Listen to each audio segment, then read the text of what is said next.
ഇത് കേരള ബ്ലാസ്റ്റേഴ്സ് ആരാധകരെ സംബന്ധിച്ചിടത്തോളം വളരെ ഇമ്പോർട്ടൻ്റ് ആയിട്ടുള്ള ഒരു റൂമറാണ്.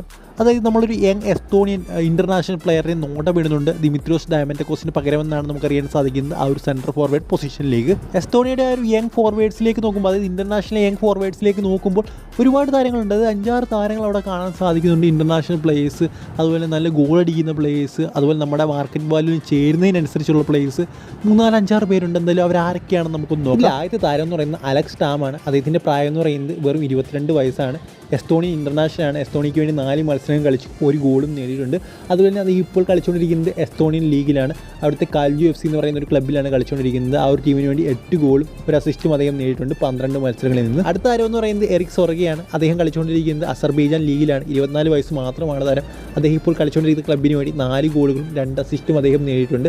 അതുപോലെ തന്നെ എസ്തോണിയയ്ക്ക് വേണ്ടി അദ്ദേഹം 24 മത്സരം കളിച്ചുള്ള ഒരു താരമാണ്. 4 ഗോളുകൾ നേടിയിട്ടുണ്ട്. സോ മറ്റൊരു മികച്ച പ്രൊഫൈലാണ് അദ്ദേഹം. മറ്റൊരു താരം എന്ന് പറയുന്നത് മാർക്ക് ആൻഡേഴ്സ് ലെപ്പിക്കാണ്. അദ്ദേഹം ഏതാണ്ട് 7 മത്സരങ്ങൾ ദേശീയ ടീമിന് വേണ്ടി കളിച്ചിട്ടുണ്ട്. പക്ഷേ ഗോളുകളൊന്നും നേടിയിട്ടില്ല. പക്ഷേ ഇപ്പോൾ കളിച്ചുകൊണ്ടിരിക്കുന്ന ക്ലബ്ബിന് വേണ്ടി വളരെ മികച്ച പെർഫോമൻസാണ് അദ്ദേഹം കാഴ്ചവെച്ചുകൊണ്ടിരിക്കുന്നത്. അദ്ദേഹം എന്നിട്ട് 14 മത്സരങ്ങൾ ഈ ഒരു സീസണിൽ കളിച്ചു, 11 ഗോളും 3 അസിസ്റ്റുമാണ് സ്വന്തം പേരിലുള്ളത്. എന്തായാലും ഇവരാണ് യങ് പ്ലേയേഴ്സ് എന്ന് പറയുന്നത്, അതായത് 25 വയസ്സിന് താഴെയുള്ള പ്ലേയേഴ്സ്. പിന്നെ ഒരു പ്ലെയർ ഉണ്ട്, റോണോ സപ്പിനൻ എന്ന് പറയും. അദ്ദേഹത്തിന് 28 വയസ്സാണ് പ്രായമുള്ളത്. പക്ഷേ ഒരു ഗോൾ സ്കോറിംഗ് മെഷീനാണ് അദ്ദേഹം. ഏതാണ്ട് 164 ഗോളുകളാണ് അദ്ദേഹം ഇതുവരെ അദ്ദേഹത്തിൻ്റെ കരിയറിൽ നേടിയിട്ടുള്ളത്.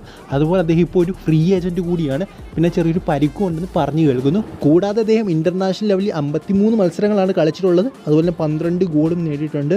ഒരു സൂപ്പർ താരമാണ്. ദിമിത്രിയോസിന് കറക്റ്റ് ഒരു പകരക്കാരൻ എന്ന് വേണമെങ്കിൽ പറയാം. സോ അദ്ദേഹത്തെ കൊണ്ടുവന്നു കഴിഞ്ഞാൽ എന്തുകൊണ്ടും നല്ലതായിരിക്കുമെന്നാണ് എനിക്ക് തോന്നുന്നത്.